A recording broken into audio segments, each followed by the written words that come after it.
اعوذ باللہ من الشیطان الرجیم بسم اللہ الرحمن الرحیم الحمدللہ رب العالمین وصلی اللہ علی محمد وآلہ الطیبین الطاہرین المعصومین ولعنت الدائم علی اعدائہم اجمعین من الآن الی قیام یوم الدین۔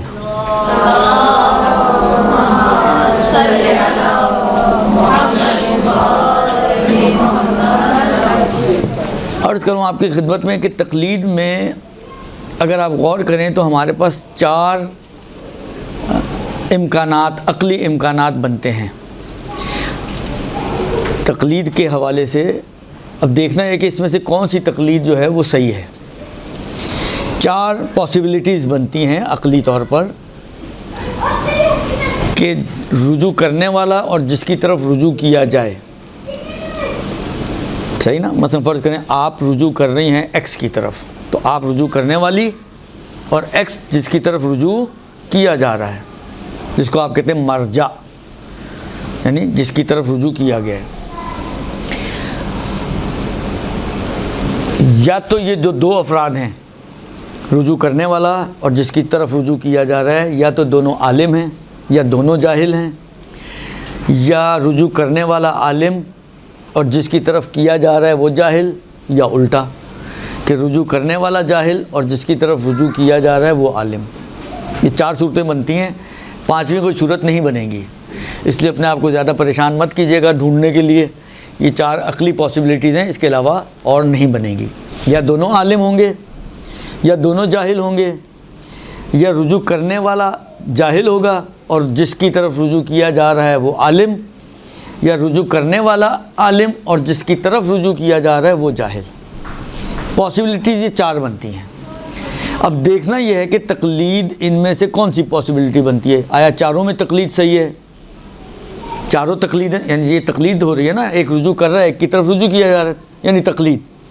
اب میں نے کہا جی دونوں عالم سے مراد یہ ہو جائے گا کہ دونوں مجتہد ہیں، یا دونوں مجتہد ہیں یا دونوں ہی مجتہد نہیں ہیں، جاہل ہیں یعنی دونوں ہی مجتہد نہیں ہیں، یا رجوع کرنے والا مجتہد ہے جس کی طرف رجوع کیا جا رہا ہے وہ غیر مجتہد ہے، یا الٹا رجوع کرنے والا غیر مجتہد ہے اور جس کی طرف رجوع کر رہا ہے وہ مجتہد ہے۔ ٹھیک ہے، تو یہ چار صورتیں ہمارے پاس بنتی ہیں اس اعتبار سے۔ جاہل جاہل کی طرف رجوع کرے، اصلا فائدہ ہی نہیں ہے، اس کو بھی نہیں معلوم اس کو بھی نہیں معلوم، تو دونوں ایک ہی لیول پہ کھڑے ہوئے ہیں، تو اس رجوع کا کوئی فائدہ نہیں ہے، کوئی اثر نہیں ہے، کوئی نتیجہ ملنے والا نہیں ہے، اس لیے کہ نہ یہ قرآن و سنت سمجھتا ہے نہ یہ قرآن و سنت سمجھتا ہے، لہذا نہ یہ استنباط کر سکتا ہے نہ یہ استنباط کر سکتا ہے، تو دونوں ایک ہی لیول پہ کھڑے ہوئے ہیں۔ تو یہ تو باطل صورت ہے کہ آپ کہیں کہ ایک جاہل دوسرے جاہل کی طرف رجوع کرے۔ عالم جاہل کی طرف رجوع کرے، یہ بھی باطل ہے، یہ تو بدتر کیفیت ہو گئی نا۔ جاہل جاہل کی طرف رجوع کرے پھر بھی چلو دونوں ایک ہی لیول کے ہیں، لیکن عالم یعنی جاننے والا یعنی مجتہد ایک غیر عالم یعنی نہ جاننے والا یعنی غیر مجتہد کی طرف رجوع کرے، یہ تو اور بھی بدتر ہے۔ یعنی میں جو قرآن و حدیث سمجھتا ہوں، میں اپنے مسئلے لینے کے لیے ایک ایسے کے پاس جاؤں کہ جس کو کچھ پتہ نہیں قرآن و حدیث کا، تو یہ بدتر کیفیت بن جاتی ہے، لہذا یہ بھی باطل کیفیت ہے کہ عالم کا جاہل کی طرف رجوع کرنا یہ عقلاً قبیح ہے، اور جاہل کا جاہل کی طرف رجوع کرنا یہ بھی عقلاً غیر مفید ہے، کوئی اثر نہیں ہے اس کا۔ باقی بچتی ہیں دو صورتیں، عالم عالم کی طرف رجوع کرے اور جاہل عالم کی طرف رجوع کرے۔ عالم عالم کی طرف رجوع کرے اس کی ضرورت ہی نہیں ہے، اس لیے کہ جب وہ خود سمجھ رہے تو مثلا فرض کریں مجھے معلوم ہے کہ یہاں سے امام بارگاہ کہاں کا ہے، راستہ کیا ہے اس کا، جب مجھے معلوم ہے کہ راستہ کیا ہے تو میں کسی سے پوچھوں گا کیا؟ نہیں پوچھوں گا۔ اچھا آپ کہیں گے جی ہو سکتا ہے آپ کو غلط پتہ ہو، تو یہی ہو سکتا ہے اس کے اندر بھی ہے کہ ہو سکتا ہے وہ غلط بتا دے، کیونکہ دونوں ایک ہی جیسے ہیں نا، وہ اس کو ہم معصوم تو نہیں فرض کر رہے، وہ بھی ہماری طرح کا یہ منتہا، میں بھی ایک عالم، مثلا فرض کریں میں ایک مجتہد اور ایک آگا ایکس مجتہد، میں اپنے مسئلے ان سے پوچھ کے حل کروں، وہ اپنے مسئلے مجھ سے پوچھ کے حل کریں، تو بہتر نہیں دونوں اپنے اپنے علم پر عمل کر لیں۔ ایک ہی لیول پہ ہو تو نا، ان سے نیچے کے جو عالم دیکھو جو مجتہد ہے، دیکھو مجتہد ہے، جب آپ اجتہاد کی بات کرتے ہو تو اجتہاد ایک صلاحیت کا نام ہے، ٹھیک ہے نا، پہلے بھی میں نے عرض کیا استنباط اور اجتہاد ایک صلاحیت کا نام ہے. اب جس کے اندر صلاحیت ہے تو پھر اس میں اونچ نیچ کیا ہے؟ مثلا فرض کریں جو گاڑیاں چلاتے ہیں ڈرائیورز ہیں، تو گاڑی آپ کو بھی چلانی آتی ہے، گاڑی آپ کو بھی چلانی آتی ہے. اب آپ کو یہ پتہ ہے کہ پہلا گیئر کون سا ہے، دوسرا گیئر کون سا ہے، تیسرا کون سا ہے، چوتھا کون سا ہے، پانچواں کون سا ہے، ریورس کیا ہے. گیئر چینج کرنے کے لیے آپ کو پہلے بریک دبانی ہے یا کلچ دبانا ہے یا ایکسیلیٹر، یہ سب کچھ معلوم ہے آپ کو. جب معلوم ہے، چاہے آپ بالکل تازہ سیکھی ہوئی ہوں لیکن معلوم ہے آپ کو پتہ ہے یہ سب کچھ، اب سیکھ چکے ہیں آپ. جب سیکھ چکے ہیں تو آپ کیا پوچھیں گے؟ دوسرا جو بتائے گا وہ کیا بتائے گا؟ وہ بھی یہی سب کچھ بتائے گا جو آپ کو معلوم ہے. جو آپ کر سکتے ہیں وہ کام وہ بھی کر سکتا ہے. استنباط کی صلاحیت اگر آپ میں ہے تو استنباط کی صلاحیت اس میں بھی ہے، اس میں بھی صلاحیت، آپ میں بھی صلاحیت. مجتہد کا مطلب یہ کہ آپ کہتے ہیں کہ بلکہ میں آپ کی خدمت میں عرض کروں، اب مجھے نہیں پتا کہ کتنا ہضم کر پائیں آپ. فرض کریں کل کو میں مجتہد بن گیا، ٹھیک ہے، فرض المحال لیس بمحال، خوش تو ہو سکتا ہے نا انسان ایسے ہی فرض کر کے، درست. اور یہ آغا سیستانی آپ کو یہاں، یہ تو مثلا 50 سال سے اجتہاد کر رہے ہیں، مثلا 30 سال تو ان کو تقریباً ہو ہی گئے ہیں مرجعیت پر، درست. ایک یہ، ایک میں بیٹھا درس دینے، میرے سامنے میرے طلاب بیٹھے ہوئے ہیں، میں نے ایک مسئلہ اٹھایا توضیح المسائل کا. میں نے کہا جی یہ مسئلہ ہے، اس کے اوپر آج بحث کرنی ہے، یہ آیتیں، یہ روایتیں، اور میرے حساب سے اس کا نتیجہ یہ بنتا ہے کہ یہاں پر تیمم نہیں ہونا چاہیے بلکہ وضو ہونا چاہیے. آپ نے آغا سیستانی کا دیکھا، اس میں لکھا ہے تیمم ہونا چاہیے. میں جب مجتہد بن کر ایک بات کرتا ہوں تو میرے کہنے کا، یعنی یہ ڈھکے چھپے الفاظ میں یہ کہہ رہا ہوں کہ آغا سیستانی سے ہوئی ہے غلطی. اصل چیز ہے یہ جو میں آپ کو بتا رہا ہوں. اجتہاد کا مطلب یہی ہے. وَإِلَّا اگر میں یہ سمجھوں کہ میں غلط جا رہا ہوں تو اصل میرا فتویٰ غلط، جب فتویٰ غلط تو غلط فتویٰ دینے کا تو سیدھی جہنم ہی ٹھکانہ بنے گا، اور کیا بنے گا. جانتے بوجھتے اگر کوئی مجتہد فتویٰ غلط دے گا تو آپ کے خیال میں اس کو جنت کا کون سا درجہ ملے گا؟ وہ جہنم ہی اگر روک لے اپنے پاس تو بڑی بات ہے، درست. لہٰذا جب میں اجتہاد کے مرحلے پر بیٹھتا ہوں، اجتہاد کی ماہیت یہی ہے کہ دوسروں کے فتووں کو، اگر میرا فتویٰ دوسروں، دیکھیں دو صورتیں، یا میرا موافق ہے یا مخالف ہے. میری رائے، میں ایز اے مجتہد ابھی بات کر رہا ہوں نہیں، لیکن سمجھانے کے لیے، اور نہیں ہو پائیں گے مجھے بھی پتہ، اب تو جانے کے دن آ رہے ہیں، آپ کہاں خوش کر رہی ہیں ہمیں. وہ عرض خدمت یہ ہے کہ یا میری رائے مثلا فرض کریں یہ آغا سیستانی کے موافق ہوگی یا مخالف ہوگی. جہاں پہ موافق ہے وہاں تو جھگڑا ہی کوئی نہیں ہے نا، وہاں تو وہ بھی وہی کہہ رہے ہیں جو میں کہہ رہا ہوں، اور میں بھی وہی کہہ رہا ہوں جو وہ کہہ رہے ہیں، تو اس میں تو کوئی مسئلہ ہی نہیں ہے. بحث آتی یہ ہے کہ اگر میرا فتویٰ ان سے مخالف ہے تو وہاں بحث ہے اصل میں کون صحیح ہے. ان سے پوچھو گے، کہیں گے میں صحیح ہوں، یہ غلط بول رہا ہے. مجھ سے پوچھیں گے، میں کہوں میں صحیح ہوں، ان سے غلطی ہو رہی ہے. وتھ ڈیو رسپیکٹ، آیت اللہ العظمیٰ ہوں گے اپنے گھر میں، لیکن میرے حساب سے ان سے یہ اشتباہ ہو رہا ہے، یا یہ سمجھ نہیں پا رہے ہیں، یا بالآخر وہ ان کی سمجھ ہے، یہ میری سمجھ ہے. جو ظواہر کی پچھلی دفعہ بات آئی تھی اختلاف کی وجہ کہ مثلا ایک جملہ وہ کسی طرح سے معنی کر رہے ہیں، میں کسی طرح سے معنی کر رہا ہوں. ایک راوی وہ کوئی فرض کر رہے ہیں، میں کسی اور کو فرض کر رہا ہوں. تو اختلافات کی وجوہات تو ہوتی ہیں نا، لیکن میں جس پیٹرن پہ چل رہا ہوں اور جس دلیل کو چلتے چلتے چلتے آخر تک پہنچا رہا ہوں، تو جب میں اس نتیجے تک پہنچوں گا جو ان سے مخالف ہوگا تو آٹومیٹکلی میرے کہنے کا مقصد، فتویٰ دینے کا مطلب یہ ہے کہ ان سے اشتباہ ہوا ہے، اصل مسئلہ یہ ہے. وہ کہیں گے نہیں جی مجھ سے اشتباہ ہوا ہے، اصل مسئلہ یہ، تو وہ ان کی رائے، وہ میری رائے. تو میں، آپ خود سوچیں کہ جب میں ڈھکے چھپے الفاظ میں آپ کو یہ کہہ رہا ہوں کہ جناب ان کی رائے غلط ہے، تو میں کیسے ان کی رائے پر عمل کر سکتا ہوں؟ سمجھ رہے ہیں آپ پوائنٹ؟ سمجھ رہے ہیں آپ لوگ کہ اگر میرے فتویٰ جو مخالف ہے آغا سیستانی کے، وہ فتویٰ دینے کا مطلب یہ نکلتا ہے کہ آغا سیستانی کی دلیل قابل قبول نہیں ہے. دلیل وہ قابل قبول ہے جو میں نے بیان کیا، اور اس کا نتیجہ یہ نکلتا ہے، نہ کہ وہ والا. تو اب آپ مجھے کہیں کہ جی آپ آغا سیستانی کی بات کیوں نہیں مان لیتے؟ میں کیوں مانوں بھائی؟ جب میرے حساب سے ایک بندے سے اشتباہ ہو رہا ہے یا ایک بندہ غلط نتیجے تک پہنچ رہا ہے، تو کون سی عقل مجھے یہ جواز فراہم کرے گی کہ جس ایک بندے کو غلط مانتے ہوئے میں اسی کے پیچھے چل پڑوں؟ کون سی عقل ہوگی؟ یہیں سے آپ کو اس بات کا بھی جواب مل جائے گا کہ جو وہ لوگ کہتے ہیں یار یہ لوگ دنیا چاند پہ پہنچ گئی اور مجتہدین سے ایک چاند کا مسئلہ حل نہیں ہو رہا، بیٹھ کے مسئلہ کیوں نہیں حل کر لیتے؟ جو بھی یہ جملہ کہتا ہے نا، یہ بیٹھ کے مسئلہ کیوں نہیں حل کر لیتے، سمجھ لو کہ وہ بہت بڑا جاہل آدمی ہے۔ اب معذرت کے ساتھ، اب مجھے نہیں پتا کہ کسی نے یہ کہا ہے، پتہ چلے کل کو کسی اور نے کہا وہ میرے ہی گلے پڑ جائے کہانی، لیکن بہت معذرت کے ساتھ، اس لیے کہ یہ جملہ بتاتا ہے کہ اس کو اصلاً معلوم ہی نہیں ہے اجتہاد ہوتا کیا ہے۔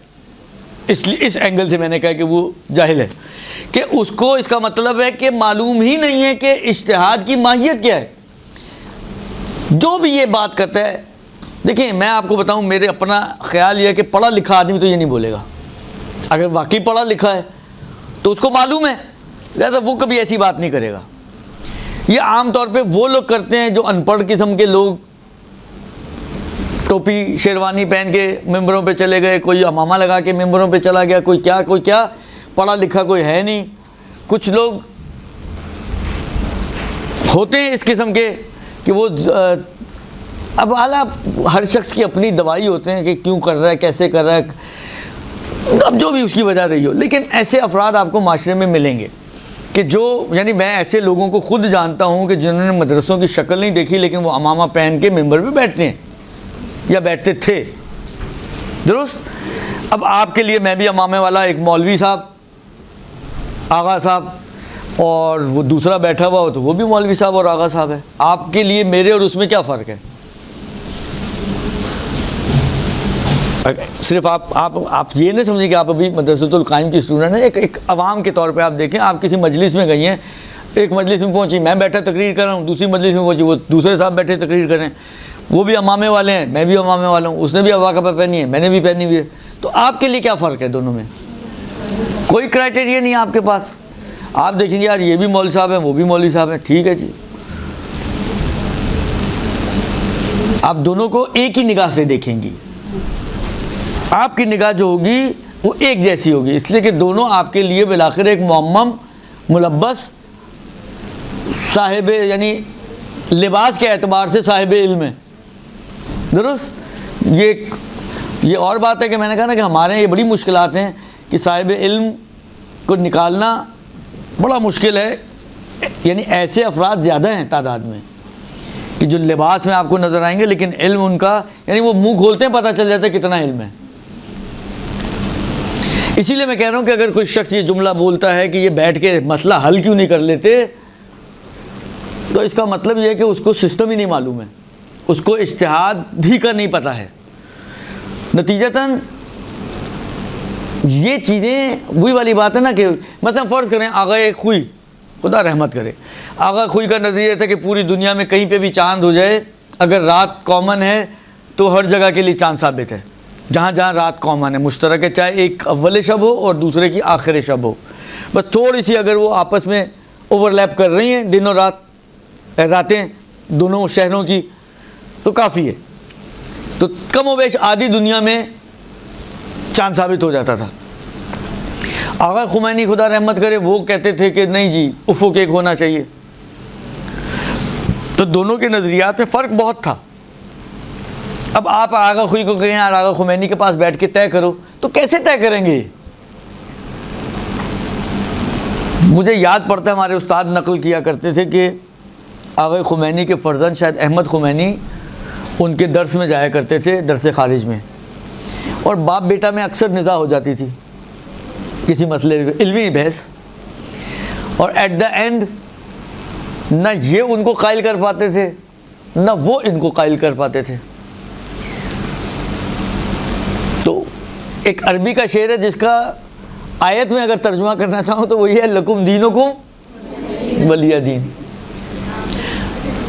بھائی تم بھی مجتہد ہو، تم اپنی رائے پر عمل کرو، میں اپنا مجتہد ہوں، میں اپنی رائے پر عمل کروں گا، تمہارا دین تمہارے ساتھ، میرا دین۔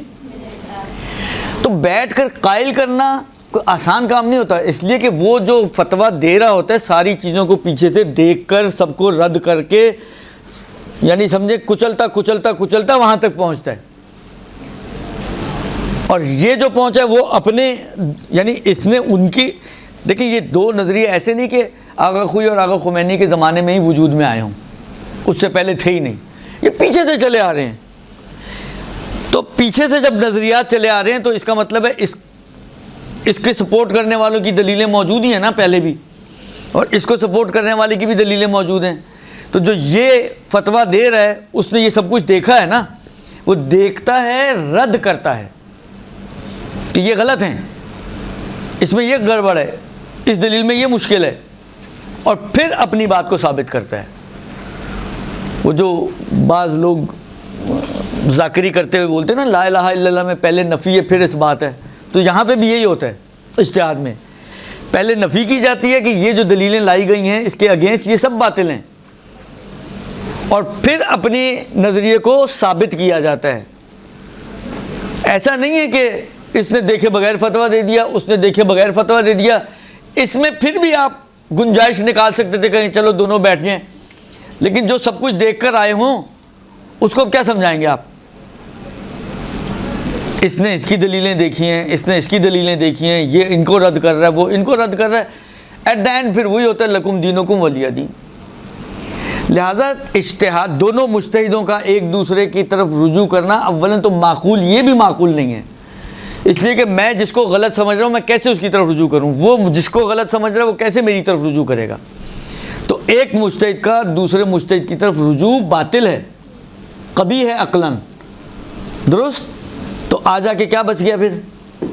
ایک صورت، تین تو باطل ہو گئی نا، ایک بچ گئی کہ ایک جاہل ایک عالم کی طرف رجوع کرے، اسی کو تقلید کہتے ہیں ہم، کہ جاہل کا عالم کی طرف رجوع کرنا۔ اگر آپ کو یاد ہو جو پہلی اس سلسلے کی گفتگو تھی، جو دلیلوں کی بات آئی تھی، تو میں نے عرض کیا تھا کہ بعض لوگوں نے بعض آیات کے ذریعے، جن میں سے ایک آیت یہی ہے کہ فَاسْأَلُوا أَهْلَ الذِّكْرِ إِن كُنتُمْ لَا تَعْلَمُونَ، تم نہیں جانتے تو ان سے پوچھو جو جانتے ہیں، اور یہی تقلید کی تھیم ہے، آپ نہیں جانتے ان سے پوچھو جو جانتے ہیں۔ اچھا، اگرچہ مسائل کا مجھے کہا گیا، لیکن اب ایک دو چیزیں میرے ذہن میں بقول معروف یہیں بیٹھ کر عطا ہوئی ہیں، تو میں وہ آپ کے ساتھ شیئر کر دوں ذرا، تو وہ بھی اچھی ہیں، ہو جائیں بات تو اس کے اوپر بھی، کہ دیکھیں تقلید یعنی جاہل کا عالم کی طرف رجوع کرنا، اس کو ہم کہتے ہیں تقلید، ٹھیک ہے؟ اور یہ میں پہلے بھی باتیں آ چکی ہیں کہ یہ صرف دین کے اندر نہیں ہے، دنیا کے بھی اندر ہزاروں امور میں ہر انسان، ہم میں سے ہر کوئی یوں سمجھے تقلیدوں کے اندر لپٹا ہوا ہے، جکڑا ہوا ہے، یعنی ہماری زندگیاں جو ہیں تقلیدوں میں گزرتی ہیں۔ آپ ڈاکٹر کے پاس جاتے ہیں، آپ درزی کے پاس جاتے ہیں، آپ جو ہے وہ کسی کک سے رائے لیتے ہیں اور کھانا پکاتے ہیں، یہ ساری تقلیدیں ہی ہیں نا، کیونکہ آپ کو جو چیز جس کا نہیں معلوم آپ اس سے پوچھتے ہیں، جس کو معلوم ہے۔ آپ کو ایک ریسیپی نہیں آتی تھی، آپ نے ایک سے پوچھا، اس سے ریسیپی پوچھ کے آپ نے پکا دیا، تو یہ تقلید اور کیا ہے؟ تو تقلیدوں سے ہماری زندگیاں لپٹی ہوئی ہیں، ہم تقلیدوں سے مستغنی نہیں ہیں، بے نیاز نہیں ہیں، اور دین بھی اسی طرح ہی ہے۔ بلکہ اگر آپ تھوڑا سا غور کریں، اگر میری بات میرے ساتھ ساتھ چلیں، تو میں یہ سمجھتا ہوں کہ یہ جو دین میں بھی اگر تقلید رکھی گئی ہے، جیسے وہ آیت اور روایتیں میں نے آپ کی خدمت میں پیش تو کی تھیں کہ دین بھی تقلید کو سپورٹ کرتا ہے اور اس کو امضا کرتا ہے، صحیح مانتا ہے، ٹھیک ہے نا؟ میں یہ سمجھتا ہوں کہ یہ خود ایک لطف الہی ہے، احسان ہے پروردگار عالم کا کہ اس نے ایک ایسا راستہ ہمارے لیے کھولا ہے کہ جس میں ہم لوگ مشکلات سے بچ جاتے ہیں۔ اجتہاد کرنا ہر کسی کے بس کا اول تو کام ہی نہیں ہے، اجتہاد ہر کسی کے بس کا کام نہیں ہے، اس کے لیے ٹھیک ٹھاک وقت چاہیے، آپ کو ٹھیک ٹھاک محنت چاہیے، آپ کو زحمت چاہیے۔ یعنی اسی لیے قرآن کی جو آیت میں نے شروع میں عرض کی تھی، جس میں پروردگار عالم کا کیا ارشاد ہے، بسم اللہ الرحمن الرحیم، وَلَوْلَا مِن كُلِّ فِرْقَةٍ مِّنْهُمْ طَائِفَةٌ لِيَتَفَقَّهُوا فِي الدِّينِ، ہر قبیلے یا ہر قوم میں سے ایک گروہ نکلے اور جا کے سیکھے، نہیں کہا کہ سب جاؤ،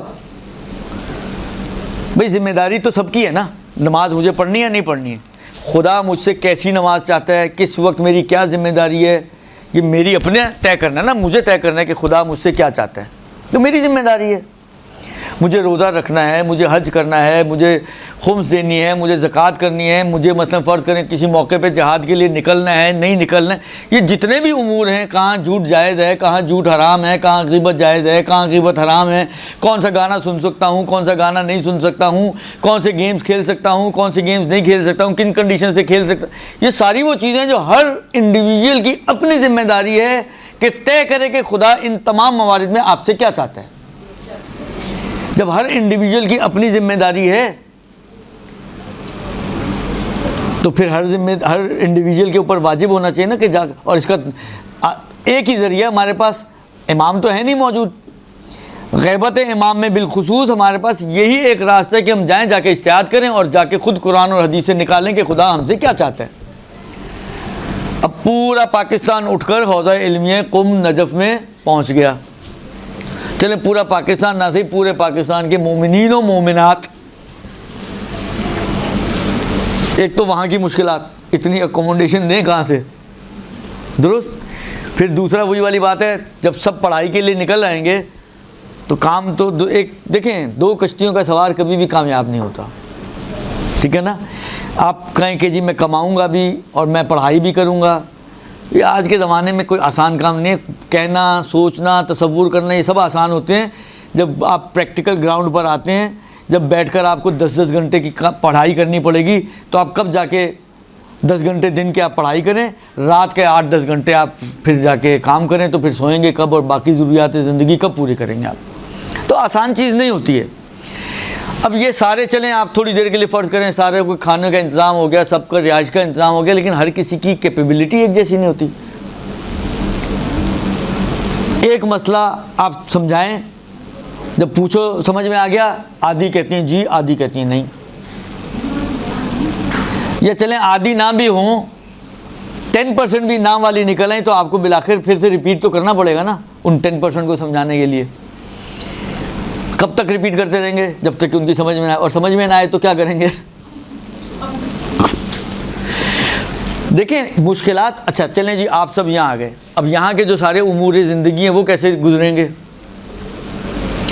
کوئی ڈاکٹر نہیں ہوگا آپ کے پاس پاکستان میں، کوئی آپ کے پاس انجینئر نہیں ہوگا، کوئی کسی اور ڈپارٹمنٹ میں کام کرنے والا نہیں ہوگا، کوئی نرسز نہیں ہوں گی، کوئی لیڈی ڈاکٹر، کچھ نہیں ہوگا آپ کے پاس۔ کیوں؟ اس لیے کہ سب تو قم میں بیٹھے پڑھائی کر رہے ہیں،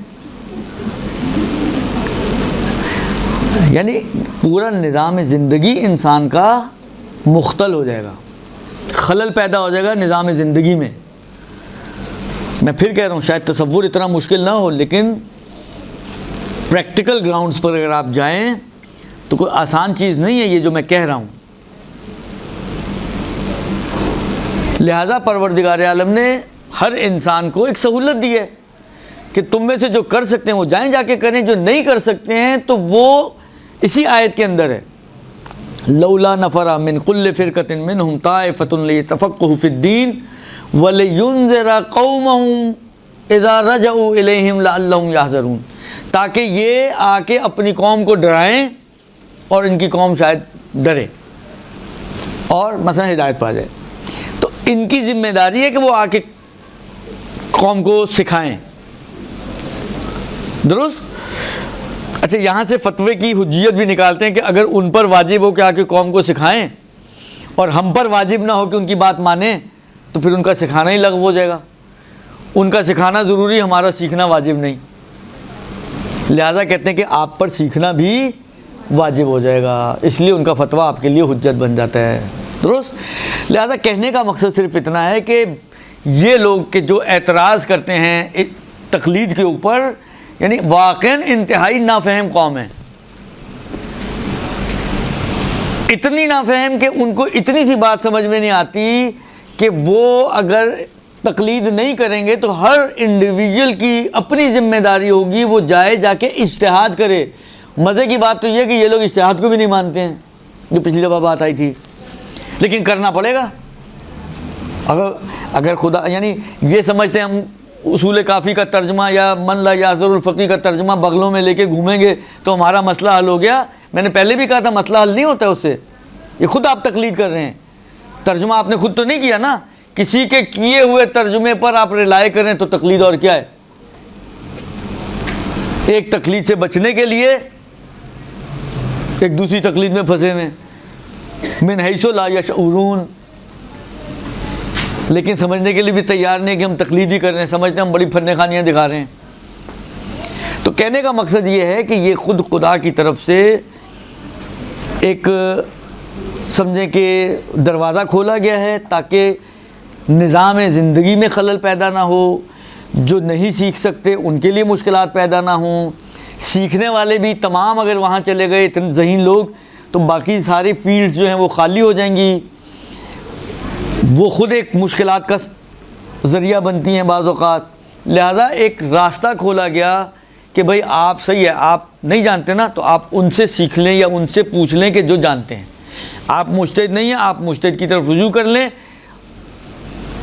آپ کی ذمہ داری پوری ہو جائے گی. تو اس میں کون سی ایسی انہونی سی چیز ہے یا ایسا کوئی ظلم کر دیا شریعت نے یا عقل نے کہ انسان اتنا مخالف ہو جائے تقلید کا؟ کون سی ایسی اس کے اندر بات ہے؟ یعنی میں نے کہا نا کہ ایک بہت انتہائی ایک نیچرل سی چیز ہے, نارمل سی چیز ہے آپ کی زندگیوں میں. اس ایک تقلید کو اگر ہم, مجھے نہیں سمجھ میں آتا جب چیزیں دین میں آتی ہیں نا تو لوگوں کو چڑ کیا چڑھتی ہے. وہی چیز جو غیر دین میں کر رہے ہوتے ہیں دین میں آ کے ایک غوغا ہو جاتا ہے اس کا. تو بھائی نام بدل لو یار, اس کو تقلید کی بجائے چنو نام رکھ دو اس کا. نام میں تھوڑی کوئی چیزیں چھپی ہوئی ہیں, اصل تو ماہیت ہے نا اس کام کی. وہ آپ کو تقلید بری لگ رہی ہے, تقلید و اجتہاد برا لگ رہا ہے, چنو منو نام رکھ دو اس کا. ہمیں کوئی فرق تھوڑی پڑنا ہے آپ اجتہاد بولیں یا چنو بولیں یا منو بولیں یا کیا بولیں. کہنے کا مقصد صرف اتنا ہے کہ آپ کی زندگیاں اس سے خالی نہیں ہیں. جب دنیا میں خالی نہیں ہے تو دین میں کیوں پریشانی ہے آپ کو؟ صرف یہ پوائنٹ ہے میرا کہ آپ کی زندگیاں جب اس سے خالی نہیں ہیں, جب دنیا میں آپ کو کوئی پریشانی نہیں ہوتی, آپ دنیاوی سارے امور میں بھاگے بھاگے ڈاکٹر کے پاس جاتے ہیں, کیوں نہیں ایک کتاب بغل میں دبا لیں, کھولیں کتاب دیکھیں, سرجری کرنی ہے کھولیں کتاب اور کر لیں سرجری. جب آپ امام صادق کے قول سے اتنے فن خان ہیں, اتنے سمجھدار ہیں کہ آپ مطلب نکال سکتے ہیں, تو یہ تو پھر آپ کی یا تو اپنی زبان میں ہوگا یا اس زبان میں ہوگا کہ جس زبان کو آپ خود جانتے بھی ہوں گے. انگلش میں ہوگی نا, اور کیا ہوگا, بکس آپ کی انگلش میں ہوں گی نا. ایک بڑی تعداد ہے جو, اچھا مزے کی بات ہے یہ جو زیادہ مخالفین ہوتے ہیں وہ ہوتے بھی انٹلیکچوئل قسم کے لوگ ہیں, پڑھے لکھے لوگ.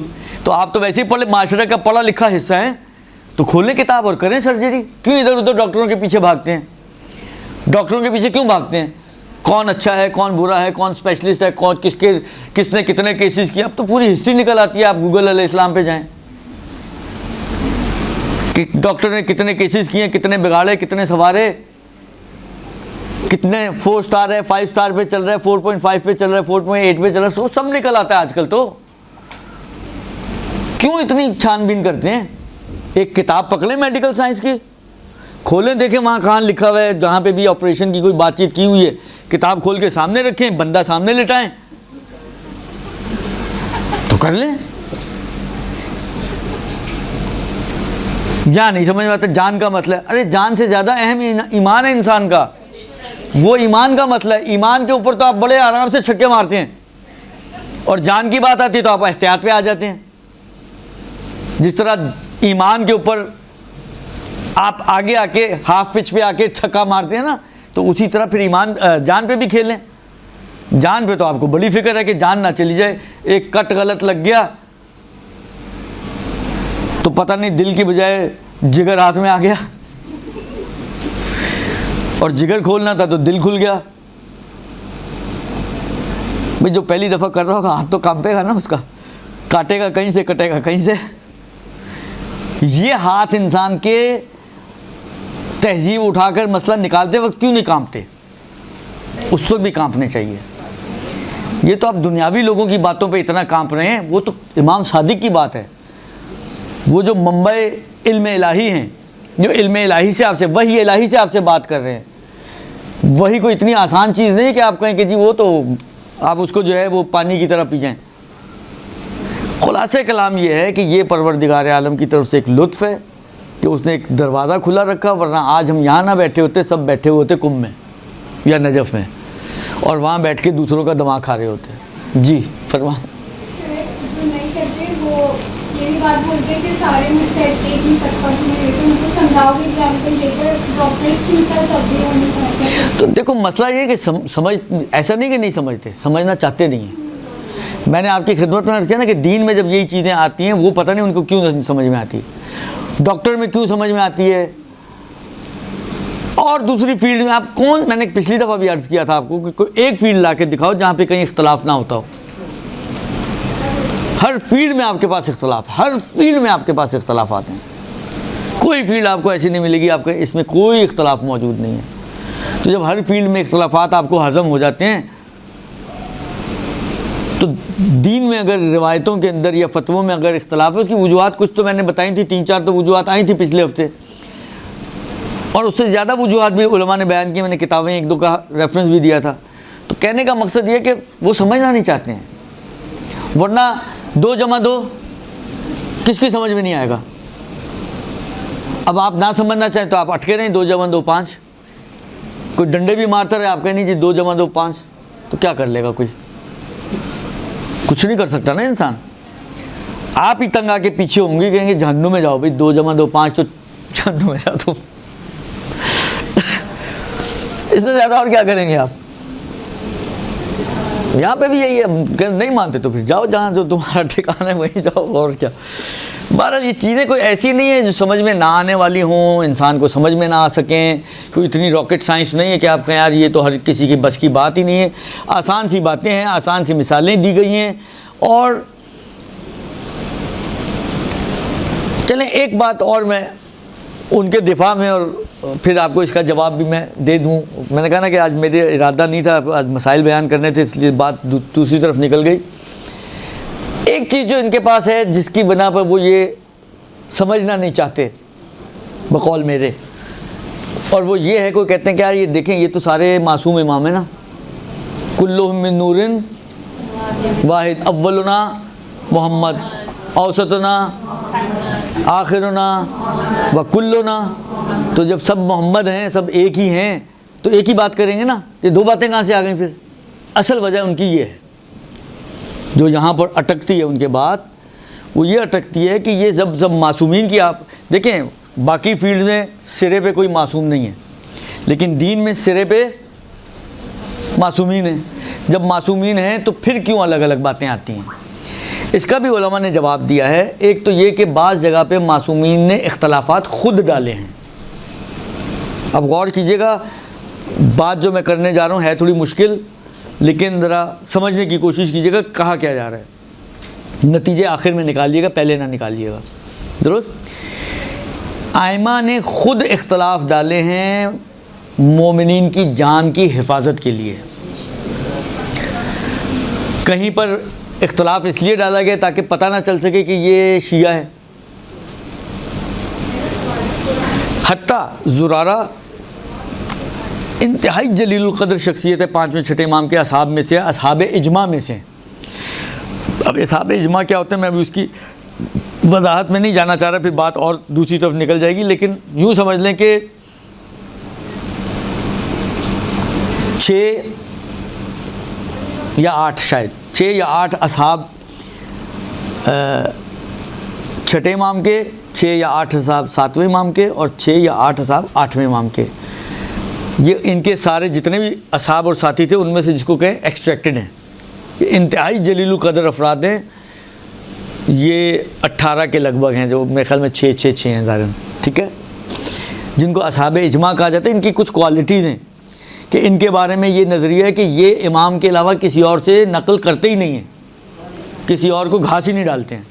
یہ اگر کہیں پہ بھی نقل کرتے ہیں کہ جی، کیونکہ بعض اوقات کیا ہوتا ہے روایتوں میں، اس سے مثلا آپ روایت کو اگر صرف روایت کو دیکھیں گے نا، اس میں یوں ہوگا، ان سے پوچھا کہ مثلا فرض کریں اگر 3 اور 4 کا شک ہو جائے تو کیا کرے، انہوں نے جواب دیا کہ یوں کر لے۔ اب یہ ان سے پوچھا، یہ ان ہیں کون؟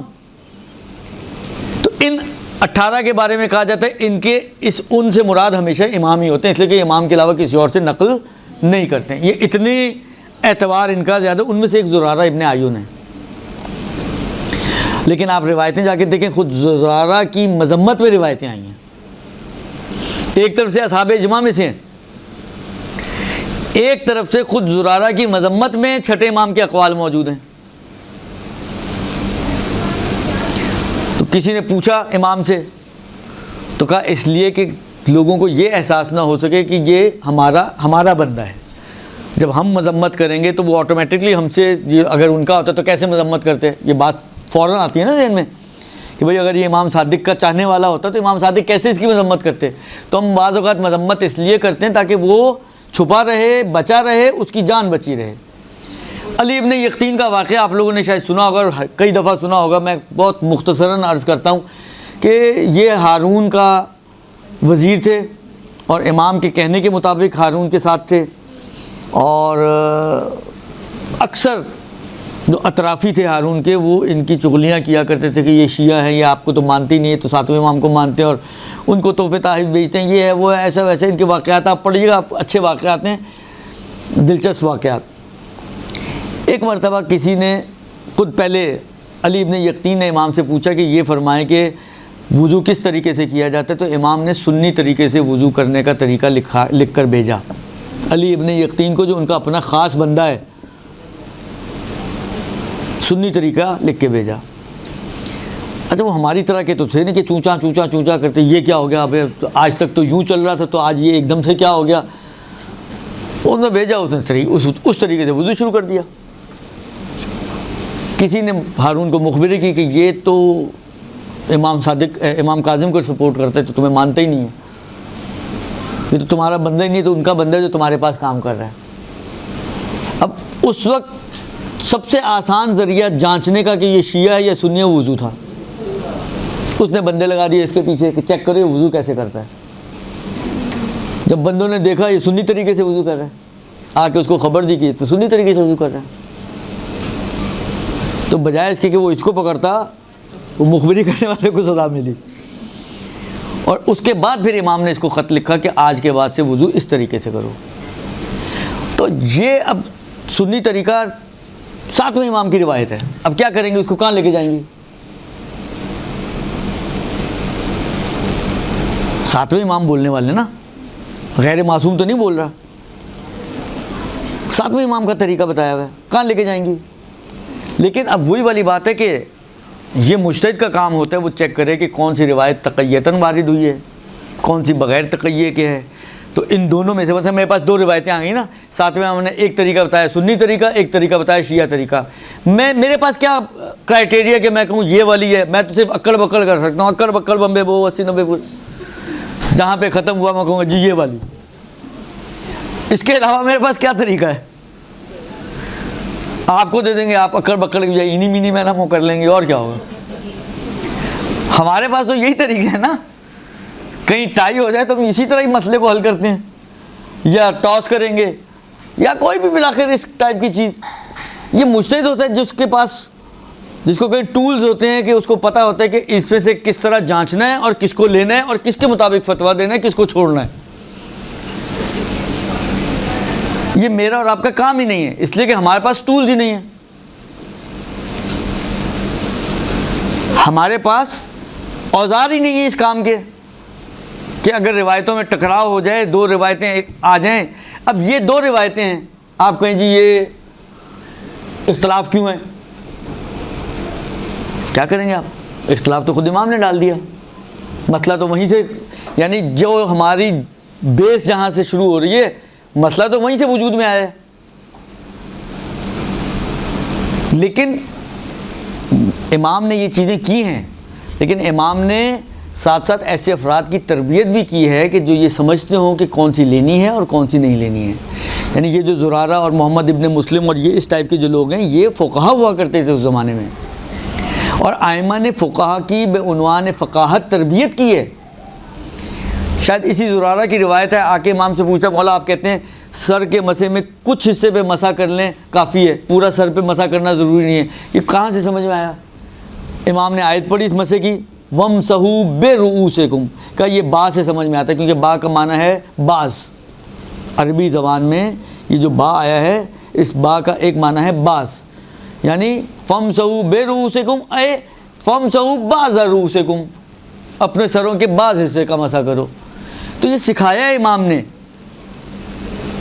کہ اس طرح اجتہاد کرتے ہیں، اس طرح نتیجے نکالتے ہیں، لیکن یہ چیزیں ہر کسی کو نہیں بتائی ہیں، اپنے خواص اصحاب کو سمجھائی ہیں، جن کے اندر یہ صلاحیت تھی کہ وہ اجتہاد کر سکیں، ان کو مجتہد بنایا ہے امام نے۔ لہٰذا یہ ان کا کام ہوتا ہے کہ طے کریں کہ کون سی روایت پر عمل کرنا ہے اور کون سی روایت کو چھوڑنا ہے، اس لیے کہ یہ اختلافات خود ائمہ کی طرف سے بعض اوقات آئے ہیں لحفظ جان المؤمنین، یہ ایک۔ دوسری کچھ وجوہات پہلے بھی میں نے بتائی، الفاظ ایسے ہیں آپ نے کچھ معنی سمجھا، دوسرے نے کچھ معنی سمجھا۔ اب امام نے اختلاف ڈالا نہیں ہے، لیکن سمجھنے والے تو غیر معصوم ہیں نا، سمجھنے والے تو معصومین نہیں ہیں۔ تو اب وہی والی بات ہے، میری سمجھ میں یہ آیا، میں کیسے کسی اور کی سمجھ پر اعتبار کروں؟ جب میری سمجھ میں ایک بات آ رہی ہے میری اپنی معلومات کی روشنی میں، تو میں کبھی بھی کسی دوسرے کی سمجھ کو صحیح نہیں مانوں گا۔ تو بعض اوقات یہ ہے، بعض اوقات راوی ابن سنان نام کے دو راوی ہیں ہمارے پاس، ایک محمد ابن سنان، ایک عبداللہ ابن سنان، اتفاقاً دونوں بھائی بھی ہیں، دو راوی ہیں۔ بعض اوقات آتا ہے فلانے نے فلانے سے، اس نے ابن سنان سے، اس نے امام سے نقل کیا ہے۔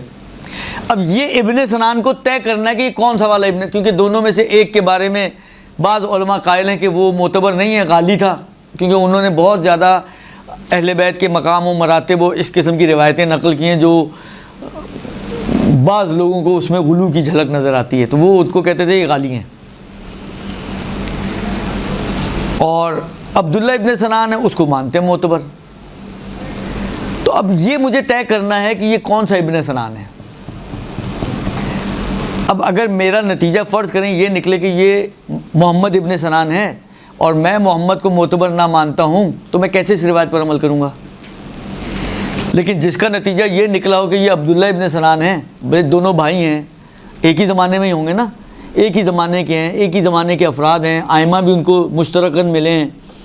اب نارملی ایسا ہی ہوتا ہے، یہ بھی ہو سکتا ہے ایک بھائی، جیسا رسول خدا اور امیر المومنین میں 30 سال کا ڈفرنس تھا،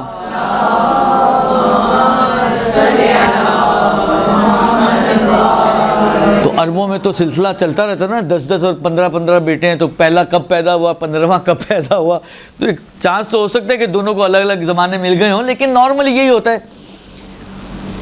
تو اب آٹومیٹکلی فتوے الگ ہو جائیں گے۔ اسی طرح بعض میں نے عرض کیا تھا کہ بعض راویوں کے نام اتنے کامن ہیں، آپ محمد ابن علی لکھیں تو آپ کو 25 نام آ جائیں گے۔ اب آپ کو اپنی مہارت سے طے کرنا ہے کہ یہ کون سا محمد ابن علی ہے جو اس روایت کی سند میں موجود ہے۔ آپ نے بھی طے کرنا ہے، اس نے بھی طے کرنا ہے، تیسرے نے بھی طے کرنا ہے، جو جیسے طے کرے گا اس کے حساب سے اس کا نظریہ بنے گا۔ کبھی معتبر بن جائے گی روایت، کبھی غیر معتبر بن جائے گی، معتبر بن جائے گی فتویٰ دے دے گا، معتبر نہیں بنے گی چھوڑ دے گا۔ سکونی ایک راوی ہے، آغا خوئی نہیں مانتے تھے اس کو، آغا خمینی مانتے تھے اس کو۔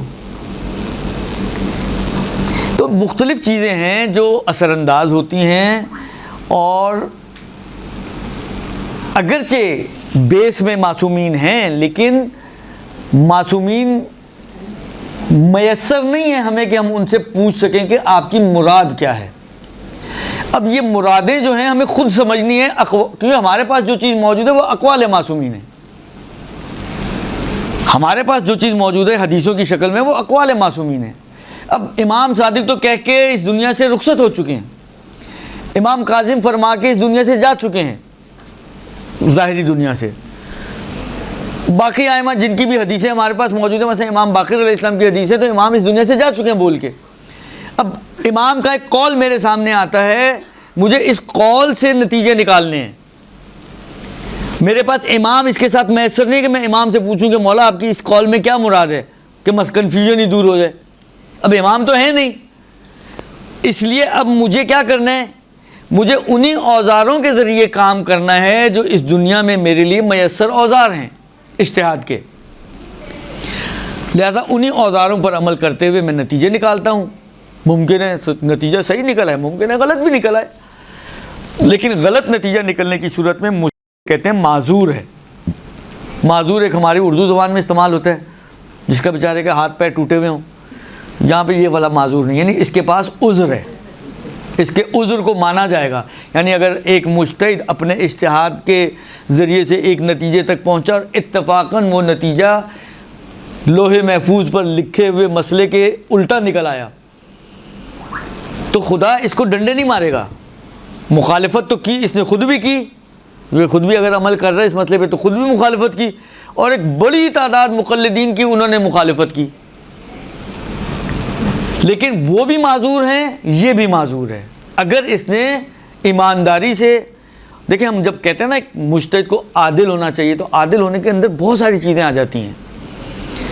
یعنی عادل ہونے کا مطلب یہ ہے کہ یہ ایمانداری سے اپنے کام کو انجام دے رہا ہے، کیونکہ اگر بے ایمانی کرے گا تو عادل کیسے رہے گا؟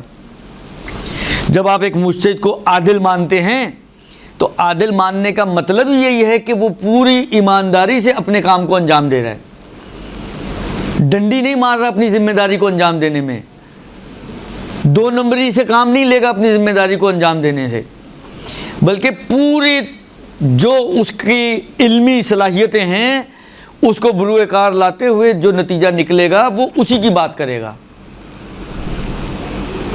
وہ جو 11ویں امام کی حدیث میں نے آپ کی خدمت میں عرض کی تھی، اس کا بھی کم و بیش 4 جو پوائنٹس آئے تھے، ان کو نتیجہ نکالیں یعنی کمپیکٹ کریں تو یہی چیز بنتی ہے کہ سائنا لنفسہ حافظا لدینہ مخالفا لہواہ مطیعا لامر مولاہ، ان چاروں کو بھی اگر کمپیکٹ کریں تو یہی بات بنے گی۔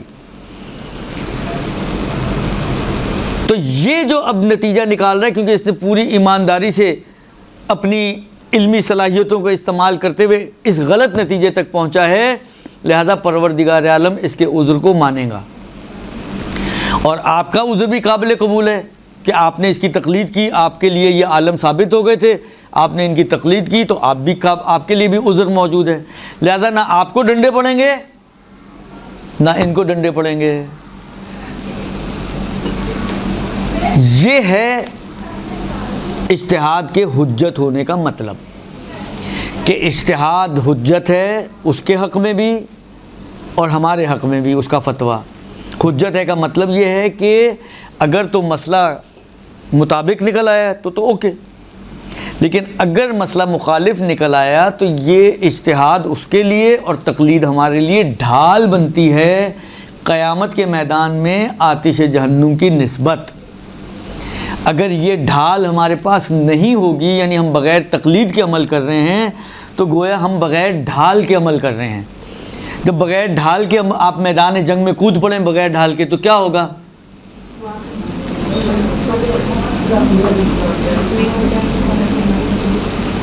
بڑی خوش فہمی ہے کہ صرف زخمی ہوں گے، ایک تیر آئے گا گئے، اور آج کا زمانہ تو ویسے ہی تیروں کا نہیں ہے، وہ اپنا گولیوں کا ہے تو گئیں۔ اگر آج کے جو ڈھال ہے وہ آپ وہ جو بلٹ پروف جیکٹس ہیں وہ ہیں ڈھال نا آج کی، تو وہ اگر پہنی ہوئی ہے تو گولی سے بچ سکتے ہیں آپ، لیکن نہیں پہنی ہوئی تو یہ ڈھال ہے ہمارے ہاتھ میں۔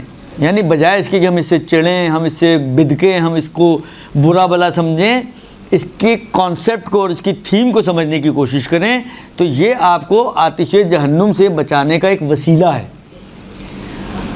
اب اگر آپ کو نہیں چاہیے وسیلہ آتش جہنم میں سے بچنے کا اور بڑا ہی شوق ہے آتش جہنم میں جلنے کا، تو بسم اللہ، راستہ کھلا ہے۔ اور اگر آپ آتش جہنم سے بچنا چاہتے ہیں تو اس طرف بھی بسم اللہ، راستہ کھلا ہے، تقلید کی طرف آتے ہیں۔ جی اس کا تو جواب آ چکا ہے نا، کہ خود امام نے کہا کہ انا حجت اللہ علیہم، یہ تمہارے اوپر ہماری طرف سے حجت ہیں، ہم ان کے اوپر خدا کی طرف سے حجت ہے۔ ان سے پوچھو آپ معصوم کی کیوں مانتے ہو؟ کیوں مانتے ہو آپ معصوم کی؟ اس لیے کہ خدا نے ان کو حجت بنایا تبھی تو مانتے ہو نا۔ تو وہ اگر کسی کو حجت بناتے تو ان کی یہ بات کیوں نہیں مانتے آپ ان کی؟ جب آپ نے معصومی کی سننی ہے تو یہ والی بات کیوں نہیں سن رہے؟ کیا اپنی مرضی کی باتیں صرف سننی ہیں، جو اچھی لگیں، جو سمجھ میں آئیں، جو پسند آئیں، یہ سب سننی ہے؟ اگر ساری سننی ہے تو یہ معصوم نہیں فرمایا، کرو عمل پھر اس کے اوپر کہ یہ تمہارے لیے ہماری طرف سے حجت ہیں اور ہم ان کے اوپر خدا کی طرف سے حجت ہیں۔ خدا نے ان کو حجت بنایا، انہوں نے ان کو حجت بنایا۔ ان کو کس کے لیے حجت بنایا؟ ہم لوگوں کے لیے حجت بنایا۔ تو سلسلہ تو متصل ہو گیا نا.